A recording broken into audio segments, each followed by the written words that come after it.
Welcome back then folks to day 2 of Special Projects Pack number 10. Of course this time around with a replica of the Porsche 911 Carrera RSR race car. This one in particular is from the 1973 Le Mans entry, one of 3 entered that year I believe. I think this one was one of the works cars with that yellow accent on the livery. And engine wise they got bigger over time from around a 2.8 to a 3 litre, the weight was low. You cannot actually make this as light as the real one, unfortunately. I think it was like an 830 kilo car by this point.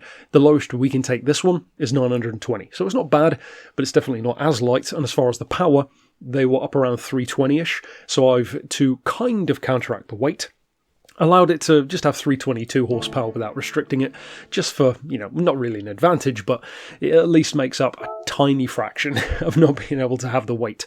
Now, as far as the parts, there's one thing in particular which some people might want to change. I know that some of you, when you do a classic racing build, you prefer to not have the racing tyres because it's a bit too good, a bit too helpful. If you do feel that way, then you could try the sports hards, of course, for more of a challenge. This I will definitely say is a less forgiving car. This might be the most challenging build to really master out of all 10, which seems kind of appropriate for a 911 race car. And one of the reasons for that is, of course, how light it is. So especially through higher speed corners, you'll see in a minute at Spa, it gets a little bit skittish at top end, especially because I'm running virtually no downforce on this thing. And there's a reason for that I'll get to in a second. But as far as the tyres, it's really down to you. Of course, you want your stage 1 weight. We've got the high lift cams selected here, but it's actually got the ultimate cams, as you can see. So you don't need to buy those if I recall correctly, just go for the higher one. You want to bore out the engine. You'll see in a second we've bored and stroked it out to nearly 3 litres, which again is pretty accurate to real life on these. We've got the high compression pistons, stage 2 weight, of course, the power restrictor and the ballast. We're not actually using those, but they're handy to have. As far as the semi-racing stuff, you want the fully customised ECU. Not exactly realistic, of course, but we need to get that horsepower one way or another, and I didn't want to start fitting turbos because it's not appropriate to the car. We've got the racing crank, the fully customised diff, the fully customised manual transmission, if I recall correctly, is what I'm running with. We'll see in just a second anyway, so you could skip forward in the video. I have bought both of them, the race transmission and the race manual, but the race manual I seem to recall is the one that I'm actually using. I have not gone for the body rigidity. I'll leave it up to you, but I haven't bothered with it. We've got stage 3 weight, of course. As far as the racing stuff, like I said, we've stroked out the engine as well. We've got the filter, the silencer, and the manifold as well.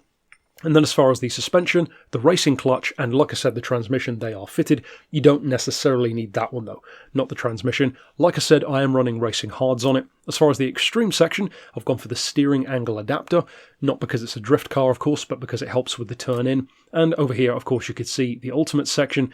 We've stroked it out to S, actually, which, if I recall, I think that might actually cancel out the other one. So check that before doing it necessarily.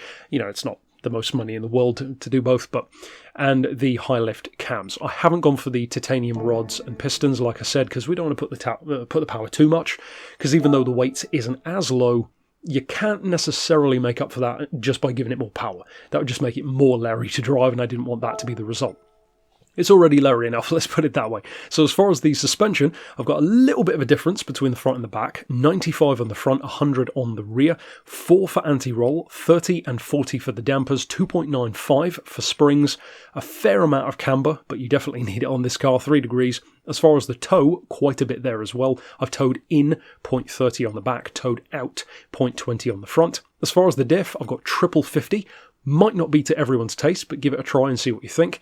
As far as the transmission, like I said, it does have the fully customised manual rather than the race transmission. I've only got a 250 km/h auto setting, so this only does up around like 150, 160 miles an hour.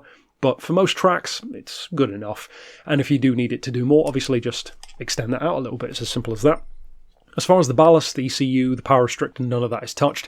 And here's where we get to the downforce, because if you do download the visual package that this player designed, the replica, of course, I initially had it with maximum downforce on the front. But then obviously when you drive that with none on the back, it makes it very unstable. So instead I've opted to go for none, which does help with having a lower point level. So there is a benefit to that as well, and is much more stable in particular through high speed corners.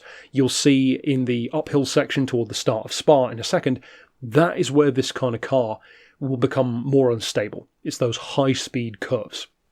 Whereas through the twisty stuff, it's pretty damn good and it's quite easy to drive. And then for all this stuff, you can just see what we've already fitted. So, like I said, all that does remain is to jump out to Spa to show you what this is like in practice. Now, as I said earlier on, this is definitely the most pro approach to the 10 vehicles this time around. I expected it to be between this and the Mangusta in terms of being the most challenging, because the Mangusta, you know, even as far back as the opening of Gran Turismo 7, I recall reviewing it and it being quite a weird car, a very twitchy one with a really bad weight distribution. Spoiler alert, I guess, for that one.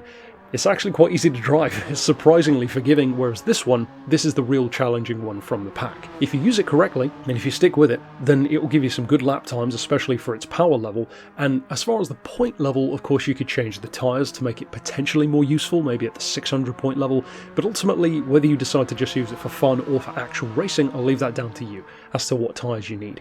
If you do decide to use it, I hope you have a ton of fun with it. It's definitely an iconic car, and you know, we had to do a classic 911 race car like this at some point, so there it is. Of course, check out the rest of Special Projects Pack 10 coming out this week, and the couple which are already out already. But until next time, I'll see you then, and for now, thanks for watching.